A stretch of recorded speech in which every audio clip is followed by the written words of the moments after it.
가정 안에서 가장 많이 불려지는 이름이 있다면 꼭 이름은 아니어도 뭘까요?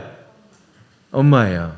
자녀가 있으면 깨도 엄마, 자도 엄마, 먹을 때도 엄마, 화장실에서도 엄마, 엄마 어디 있어, 뭐가 있어, 계속 불러대는 이름이 이 엄마라고 하는 이름이죠.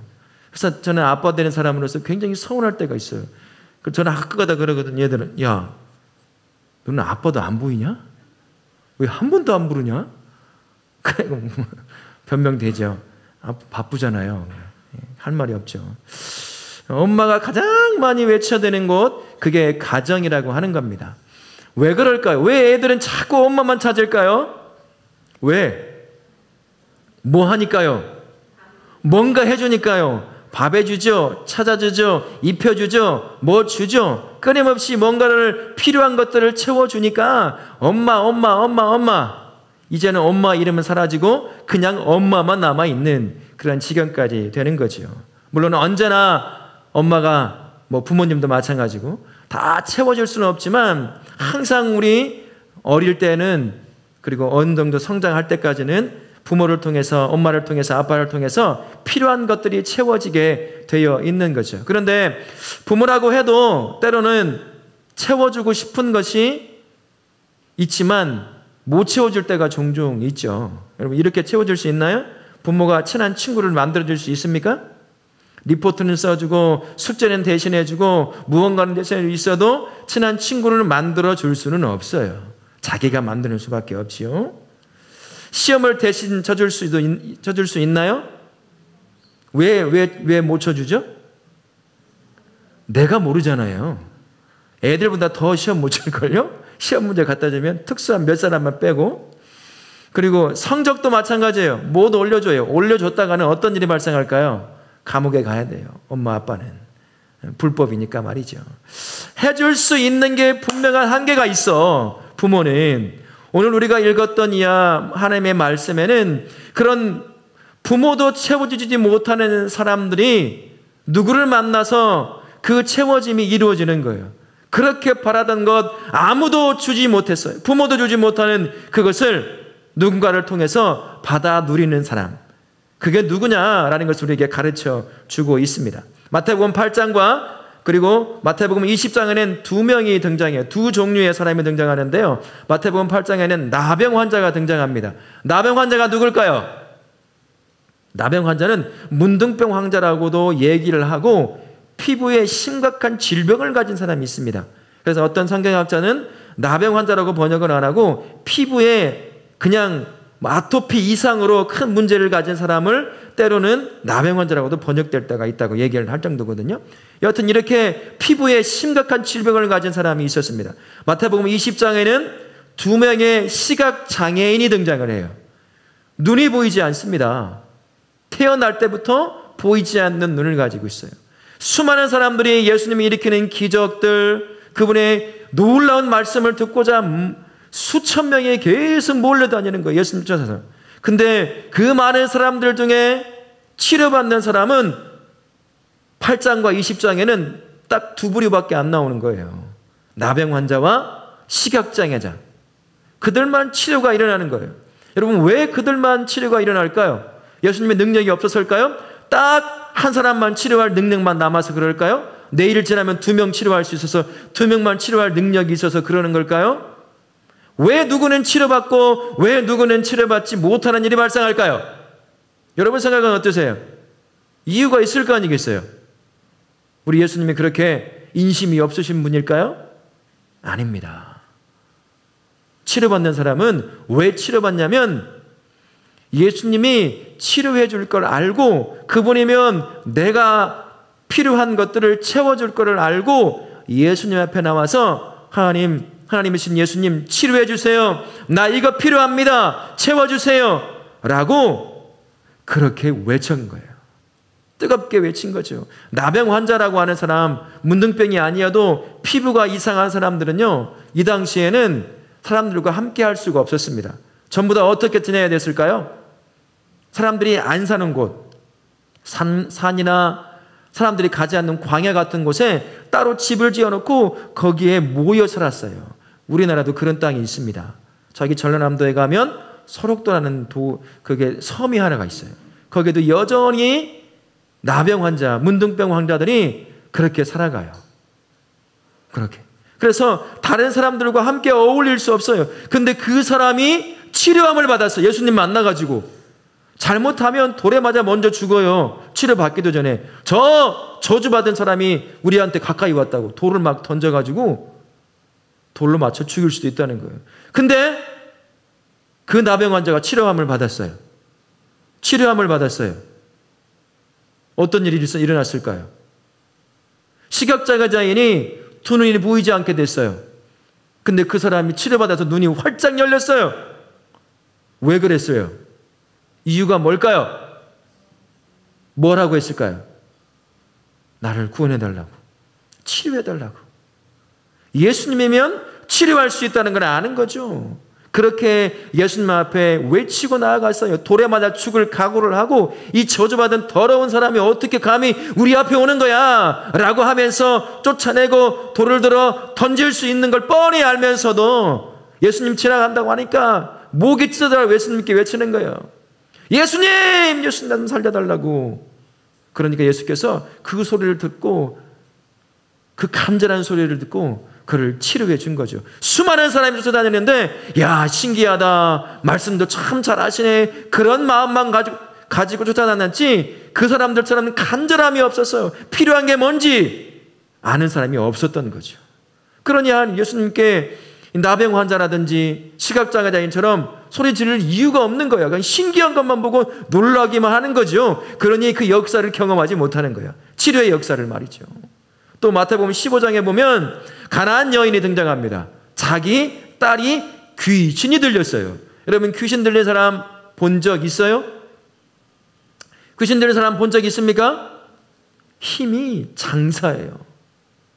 힘이 장사예요. 우리 서진학 권사님이나 문열학 권사님처럼 작으면 우리 박나리 집사님처럼 키가 작아도 남자 2명이 붙어도요 못 이겨내요. 귀신 들린 사람 한번 몸부림치면 남자 둘이도 어떻게 할 수가 없어요. 그만큼 희한한 일을 하게 되는 게 귀신 들린 사람이에요. 근데 자기 딸이 귀신이 들렸어. 엄마의 마음이 어떨까요? 엄마의 마음이 정말 인생이 무너지는 거야. 자기가 귀신 들렸으면 좋겠어요. 차라리 자기 어린 딸이 귀신이 들려서 어떻게 할지 몰라요. 사람들이 뭐라고 할까요? 불쌍하다고 여겨줄까요? 아닙니다. 그런 일 당하면 불쌍하다고 안 봐요. 처음에는 그럴지 몰라요. 그러나 시간이 지나면 저 이상하다. 무슨 하나님 앞에 죄를 지은 거 아닐까? 저주받은 거 아닐까? 그러면서 멀리하기 시작하는 거예요. 얼마나 엄마의 마음이 가슴이 아프겠어요. 가나안 여인이야. 또 가나안 여인이라고 한다면 유대 사람도 아니야. 유대 사람들이 싫어하는 사람. 가나안 땅이라고 하는 곳에서 원래 살던 사람 중에 후손이에요. 그 후손 중에 한 여자가 자기 딸이 귀신이 들려서 예수님 앞에 나와서 살려달라고 치료해달라고 하는 거야. 유대 사람들이 얼마나 뭐라고 했을까요? 저 더러운 사람 같지도 않은 인간이 왔다고 가까이 오지도 못하게 만들었을 거예요. 그런데 어땠을까요? 지금 그게 중요하지 않아. 엄마는 내 딸이 귀신에게서 자유함을 얻는 게 중요한 거야. 그래서 소리가 들려오지 않아요. 예수님 아니면 안 돼서 데리고 온 거라고. 그래서 예수님께서 귀신을 쫓아내십니다. 치료하셔요. 정상적인 아이로 세워내는 거죠. 왜 이런 일이 발생했죠? 귀신 들린 사람이 아이가 그 아이만 있었을까요? 더 있었을 수도 있잖아요. 그런데 이 아이는 치료함을 받았어요. 왜요? 엄마가 예수님이 아니면 치료될 수 없다는 걸 알고 예수님 앞에 끌고 와. 예수님 치료해달라고. 누가 뭐라고 해도 소리 질러도 나가라고. 어디 가나안 여인이 유대 사람들 모이는 곳에 오냐고 돌을 들어 치려고 해도 그게 중요하지 않았던 거예요. 간곡함으로 예수님 앞에 나와서 내 딸 좀 치료해달라고 외쳐댔던 거죠. 그래서 예수께서 그를 치료하신 거예요. 귀신에게서 자유함을 주신 겁니다. 이 사람들의 공통점이 있습니다. 뭘까요? 자기의 필요를 정확하게 알고 있었어요. 내가 뭐가 필요한지, 내가 왜 예수님을 만나서 그것을 얻어야 하는지 분명하게 알고 있었습니다. 다른 사람들은 대부분 구경꾼이었던 거예요. 예수님이 가면 병자도 낫고 귀신들도 쫓아내니까 신기한 거야. 막 신기한 거 보는 재미에, 그리고 예수님이 하시는 말씀이 너무 좋으니까 그냥 그거 듣는 재미에 예수님을 쫓아다니는 거죠. 자기가 뭐가 필요하고 예수님이 채워줄 거에 대한 그런 믿음이 전혀 없던 사람들이었습니다. 하지만 문제 앞에 있던 이 사람들은 자기가 뭐가 필요한지, 예수님이 이걸 해결할 수 있는지 정확하게 알고 믿었던 사람들이에요. 그게 공통점이에요. 그래서 예수님은 치료할 걸 알고 그분 앞에 끌고 가서 예수님 아니면 안 됩니다. 치료해 주십시오. 해결해 주십시오. 라고 간절히 외쳤던 거예요. 똑같습니다. 이게 공통점이에요. 이 세 명의 사람들이 가지고 있던 공통점입니다. 오늘 성경이 우리에게 그것을 말하고 있습니다. 찾으래요. 두드리래요. 외치래요. 그러면 우리 하나님이 뭐 하신다고요? 주신다고 말씀하셔요. 구하라. 그러면 너희에게 뭐라고 해야 돼 있어요? 주실 것이다. 찾으라. 그리하면 찾아낼 것이다. 문을 두드리라. 그리하면 열릴 것이다. 그 얘기를 하고 있는 겁니다. 그런데 보세요. 예수 믿는다고 해도요, 예수님께서 주시는 걸 받는 사람이 많지 않아. 적어. 왜 그럴까요? 왜 예수님께서 우리에게 주시려고 하는 것 그렇게 많은데, 하나님이 주시고자 하시는 것이 그렇게 많은데 왜 예수 믿는다고 하는 사람들이 예수님이 주시고자 하시는 것을 못 받을까요? 이유는 하나네. 이유는 하나. 어떻게 하셨어요?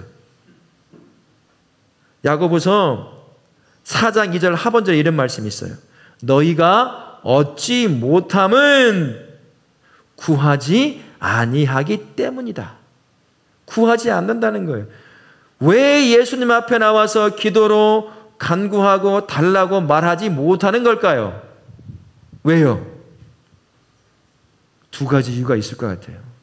앞에서 공통점을 두 가지 들었죠. 세 명의 사람들의 첫 번째는 뭐예요? 자기가 뭐가 필요한지 몰라. 모르니까 구할 이유가 없는 거예요. 그냥 주는 대로 그때그때 필요한 것 엄마한테 아빠한테 달라고 그냥 그렇게 살아가는 거야. 그러니 나와서 기도할 이유가 없어.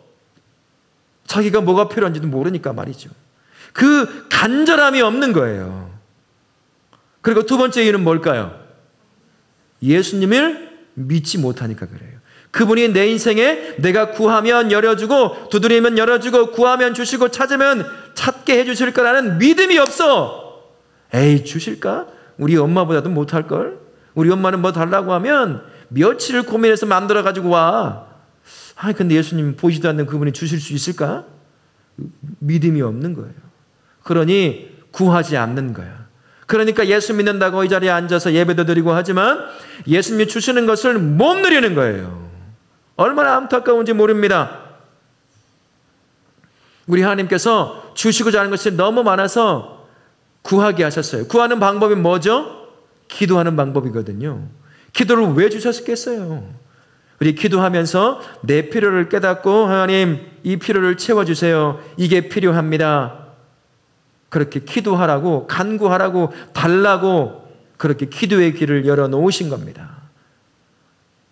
주실 줄도 믿지도 못하고 내가 필요한 것도 못하니 기도의 자리로 나오지 못하는 거죠. 어쩌면 삶을 살면서 이것저것 채워지니까 기도의 자리로 안 나오는 것일 수도 있어요.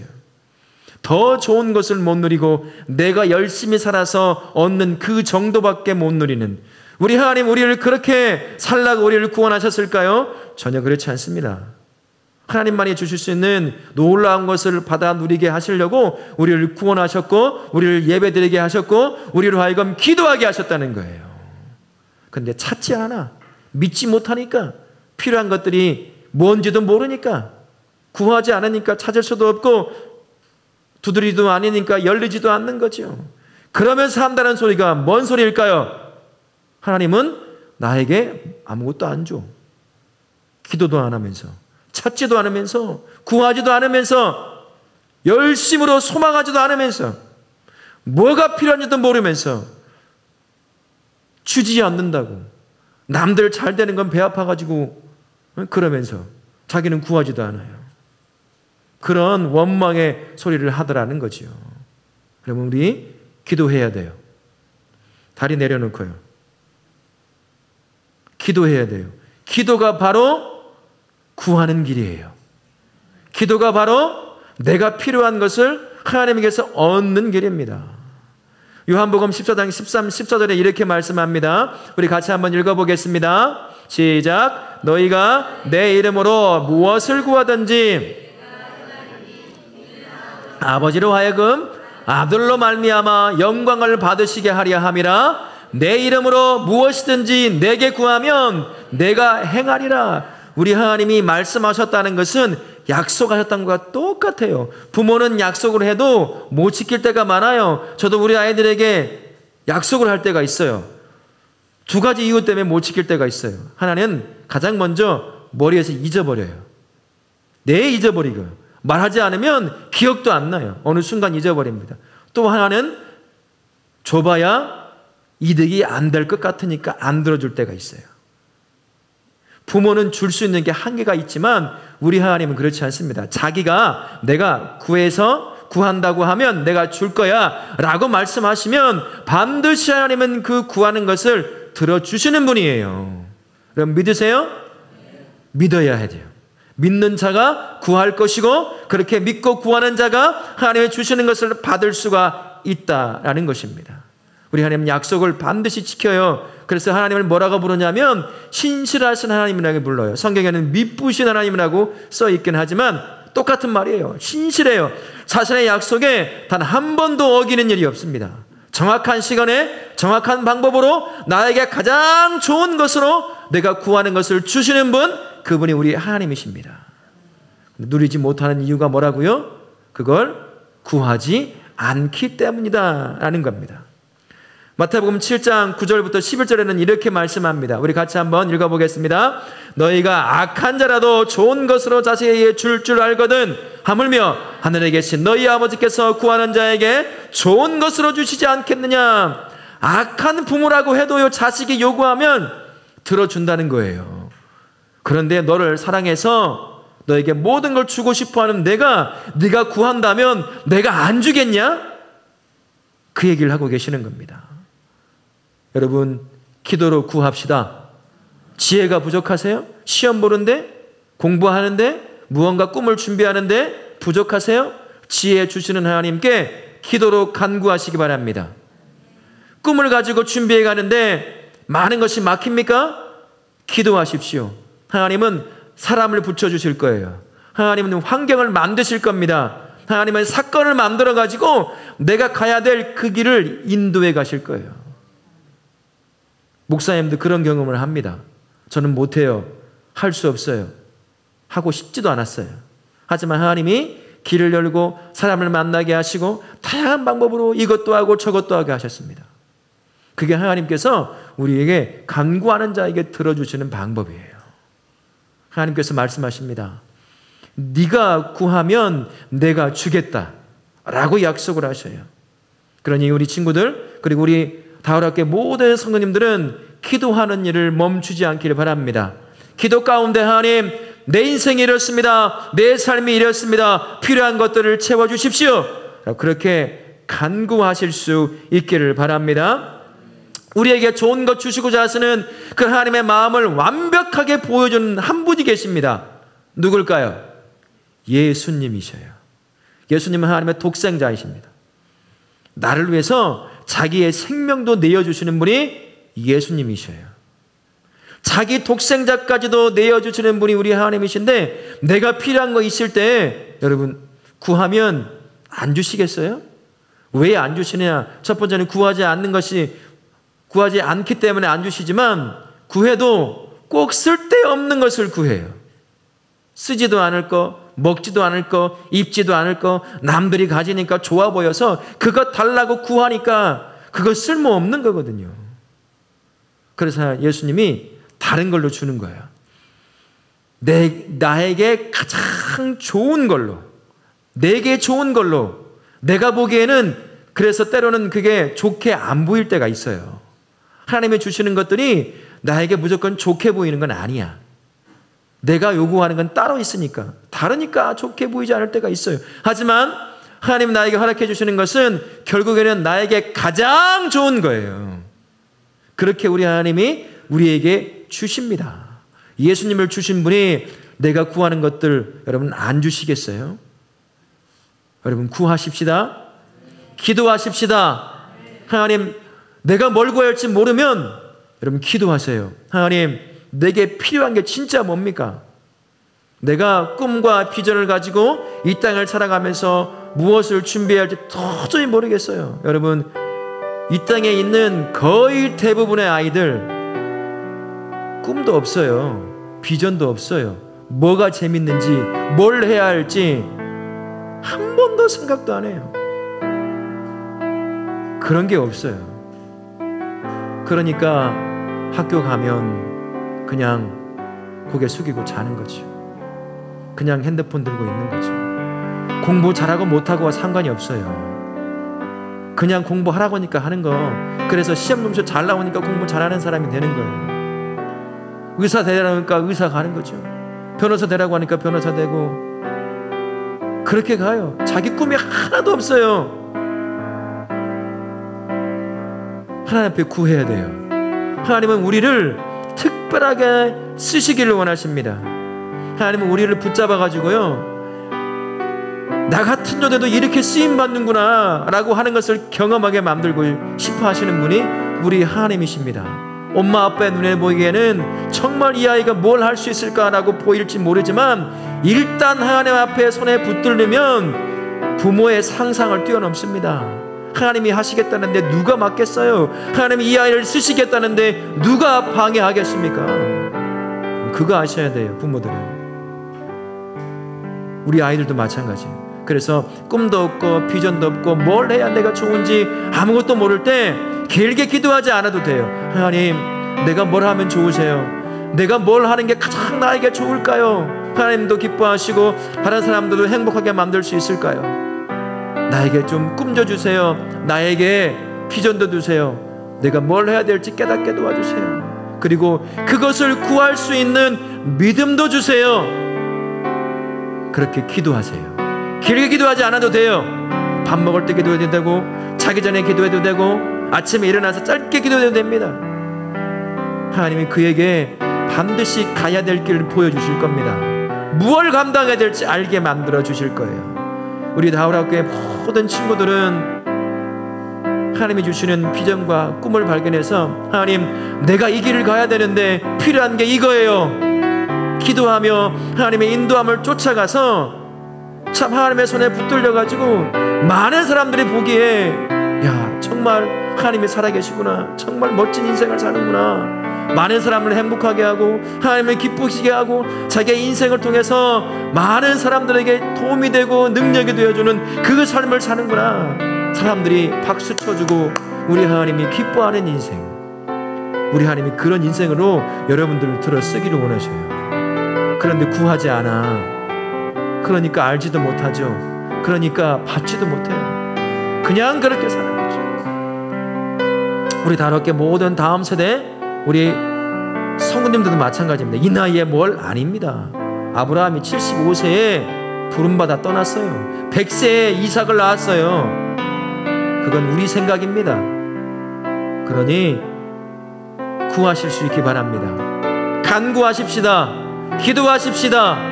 그래서 하나님이 나에게 요구하는 게 뭔지, 내가 가야 될 길이 뭔지 깨닫고 그 인도함을 쫓아 하루하루 멋지게 준비되어서 어느 곳에서 하나님이 세우시면 바로 그곳에서 아름답게 쓰임받는 복된 다음 세대, 그리고 우리 성도님 되시기를 예수님의 이름으로 축원합니다. 아멘. 우리가 함께 기도하도록 하겠습니다.